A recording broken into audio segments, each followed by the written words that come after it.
वास्तू रविराज वास्तू संस्कृती या विशेष कार्यक्रमामध्ये आपल्या सगळ्यांचं पुन्हा एकदा स्वागत। सर, ब्रेकवर जाण्यापूर्वी जसं मी म्हटलं की आपल्याकडे पैसा बराच असतो, मात्र तो वेगवेगळ्या कारणांवर खर्च होत असतो, जसं की आरोग्याचे खर्च असतील किंवा शिक्षणाचा खर्च असेल किंवा अगदी नाही तर कोर्ट कचेरी, अशा वेगवेगळ्या विभागांवर तो खर्च होत असतो। तर काय म्हणाल, त्याच्यासाठी सुद्धा वास्तुशास्त्र कारणीभूत असू शकतं का? नक्की। इनफॅक्ट आरोग्य आणि वास्तुशास्त्र यांचा एक घनिष्ठ संबंध आहे।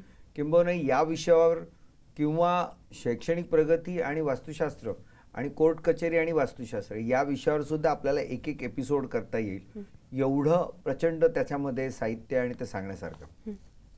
एक लक्षात घ्या की जर तुमच्या वास्तूमध्ये, खास करून राहत्या घरामध्ये, जर नॉर्थ ईस्टला टॉयलेट आला, अच्छा, किंवा किचन आला, तर किंवा कट आला किंवा नॉर्थ ईस्ट बाजूपेक्षा जड झाली, तर टेक इट फॉर ग्रँटेड की त्या घरात मुलांच्या शैक्षणिक प्रगतीवर म्हणजे अडथळा आलाच पाहिजे। मग अशा वेळी तुम्हाला मुलांच्या शैक्षणिक प्रगतीमध्ये अडथळे येतात, त्यामुळे मग एक दोन तीन ट्युशन्स लावा, काहीतरी एक्स्ट्रा काहीतरी सपोर्ट द्या, हा खर्च करावा लागतो।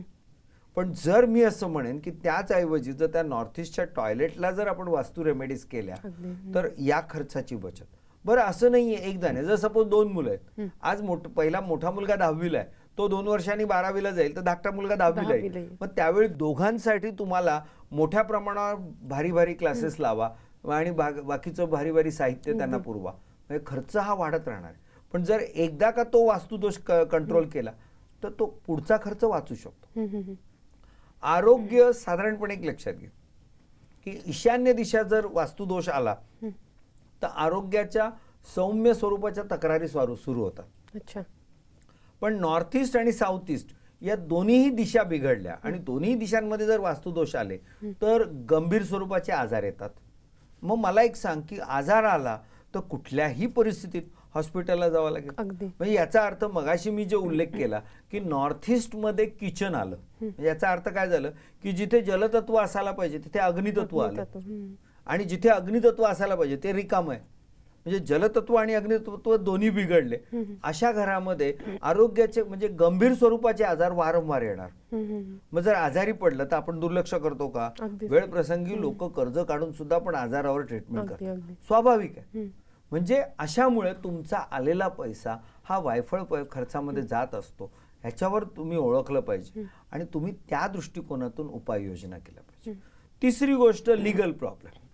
आता लीगल प्रॉब्लेमच्या बाबतीत तर मी अतिशय जबाबदारीने म्हणेन की आंतरराष्ट्रीय पातळीवर मी एक रिसर्च पेपर पब्लिश केला की नॉर्थ वेस्ट आणि साऊथ ईस्ट, म्हणजे नॉर्थ वेस्ट मध्ये स्टोरेज असलं पाहिजे, टॉयलेट असलं पाहिजे, मोठ्या मुलाचा बेडरूम असलं पाहिजे, तर साऊथ ईस्ट मध्ये किचन असलं पाहिजे। पण जर या दोन्ही दिशांमध्ये जे असलं पाहिजे ते नसेल, म्हणजे साऊथ ईस्टला बेडरूम आला आणि नॉर्थ वेस्टला किचन आलं, तर वास्तुदोष दोन्ही ठिकाणी, अशा कुटुंबांना लीगल केसेस प्रॉब्लेम्स येण्याचे चान्सेस हे जवळजवळ 75 ते 80% आहेत।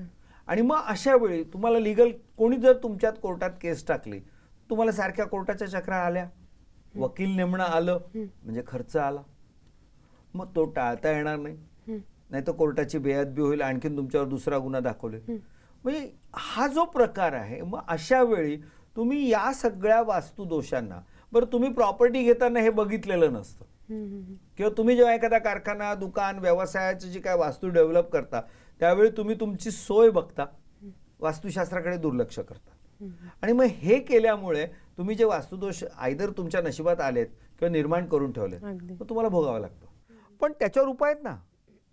म्हणूनच बेसिकली मी अतिशय पोटतिडकीने सांगत असतो की अशा प्रत्येक वेळी जर तुम्ही वास्तू परीक्षण केलं आणि त्याच्या उपाययोजना करून घेतल्या तर भविष्यात येणारे लीगल प्रॉब्लेम, भविष्यात येणारे शैक्षणिक अडथळे किंवा आजारपण हे आपण टाळू शकतो आणि खर्चाची बचत करू शकतो। थोडक्यात येणाऱ्या आर्थिक तणावापासून, ही तणाव आणणारी कारण आहेत, पण त्याच्यापासून आपण वाचू शकतो। This is what is things which we require. नक्कीच। सर, अशाच संबंधातल्या काही प्रतिक्रिया सुद्धा मला वाटतं आपल्यापर्यंत आलेल्या असतील, तर अशा काही प्रतिक्रिया आपल्याला असतील तर आपण काय सांगू शकतो? आज आपण आजच्या कार्यक्रमामध्ये दोघांच्या प्रतिक्रिया आज आपण ऐकणार आहोत, पाहणार आहोत। नमस्कार, माझं नाव Deep Kulkarni and she is my wife Priyanka. नमस्कार, मी Priyanka, I am a BTech biotechnologist. माझं MBA इन फायनान्स झालं आहे। नाव I am working with a multinational bank. I'm an art director. I do art directions for ad films and feature films. मला अजूनही आठवतं 2013मध्ये आम्हाला खूप मोठा धक्का बसला होता. माझ्या बाबांनी, ज्यांनी आयुष्यात कधीही औषधाची गोळी घेतली नव्हती, ज्यांना कधी ब्लड प्रेशर नाही आहे, डायबिटीज नाही आहे, त्यांना डॉक्टरांनी बायपास करायला सांगितली. आणि हा आमच्यासाठी खूप मोठा शॉक होता. मी माझ्या भावाला तेव्हाच म्हटलो की आपण घर वास्तुतज्ञांना दाखवून घ्यावं, पण त्यावेळेस आम्ही बिझी होतो आणि त्यामुळे काही कारणामुळे ते जमलं नाही. यानंतर लकीली माझा भाऊ डॉक्टर रविराज आणि त्यांच्या टीमच्या संपर्कात आला. त्यानंतर मात्र आम्ही निश्चय केला की घर दाखवूनच घ्यावं. त्यानंतर डॉक्टर रविराज यांचे जे एक्सपर्ट्स आहेत ते आमच्या घरी आले. त्यांनी आमचं घर बघितलं, आमच्या घराचा लेआउट काढला आणि त्यानंतर त्यांना असं कळलं की आमचं जे घर आहे ते 23% आमच्यासाठी पॉझिटिव्ह आहे. आम्ही सगळे शॉक झालो की आता करायचं काय. त्यानंतर ते म्हणाले की हे जे राहतं घर आहे ते तुमच्यासाठी 95% पर्यंत पॉझिटिव्ह करता येईल जर तुम्ही रेमेडीज वापरल्या तर.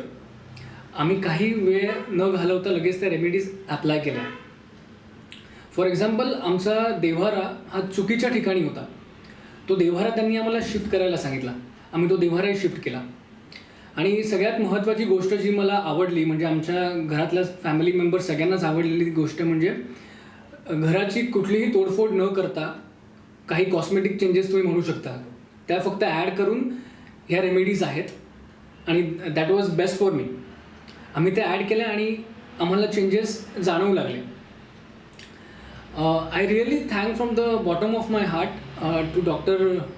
Raviraj and his whole team. I guess Priyanka पण agree करेल त्याच्यावर. Yeah, I definitely agree to it. Health, wealth and career हे खूप इम्पॉर्टंट ॲस्पेक्ट्स असतात लाईफचे. आपण त्याच्याकडे खूप पॉझिटिव्हली पाहिलं पाहिजे. ही पॉझिटिव्हिटी ह्या रेमेडीजमुळे आमच्या घरात डेव्हलप झाली आहे. And I would like to take this opportunity to tell the viewers that you can very well eliminate the defects of Vastu from your house if you have experts like Vastu Raviraj around you. That's true. So thanks a lot. Thank you so much. नमस्कार, मी बाळाराम पाटील, विधान परिषद सदस्य. Doctor Raviraj Ahirao जे वास्तुविशारद संस्थेचे chairman आहेत. हे वास्तुशास्त्राच्या क्षेत्रात एक अतिशय नामवंत आणि मोठं नाव. भारतीय वास्तुशास्त्राचा अतिशय चांगल्या पद्धतीनं वापर करत या ठिकाणी अनेक जणांना चांगली सेवा देण्याचा प्रयत्न ते आणि त्यांचे सहकार्य करतायत. जगभरात 13 देशामध्ये आज ह्या संस्थेच्या माध्यमातून वास्तुशास्त्रासंबंधीच्या अतिशय चांगल्या सर्व्हिसेस त्या ठिकाणी ते देत आहेत. आणि निश्चितपणानं त्यांचा त्या क्षेत्रातील अतिशय गाढा अभ्यास आणि त्याद्वारे अनेकांच्या होणाऱ्या समस्यांचं निवारण हे सारं निश्चितपणानं वास्तुशास्त्री प्रेमींना सुखावणारं आहे. अनेक मंडळींना त्यांनी आपल्या ह्या कामाद्वारे चांगलं समाधान, शांती मिळवून दिलेली आहे. माझ्या या संस्थेला आणि डॉक्टर रविराज अहिरराव यांना मनापासूनच्या शुभेच्छा. धन्यवाद. वास्तू रविराज वास्तू संस्कृती या विशेष कार्यक्रमामध्ये पुन्हा एक छोटासा ब्रेक घेऊन लगेचच भेटूया. तुम्ही मात्र कुठेही जाऊ नका, पाहत राहा आमचा विशेष कार्यक्रम वास्तू रविराज वास्तू संस्कृती.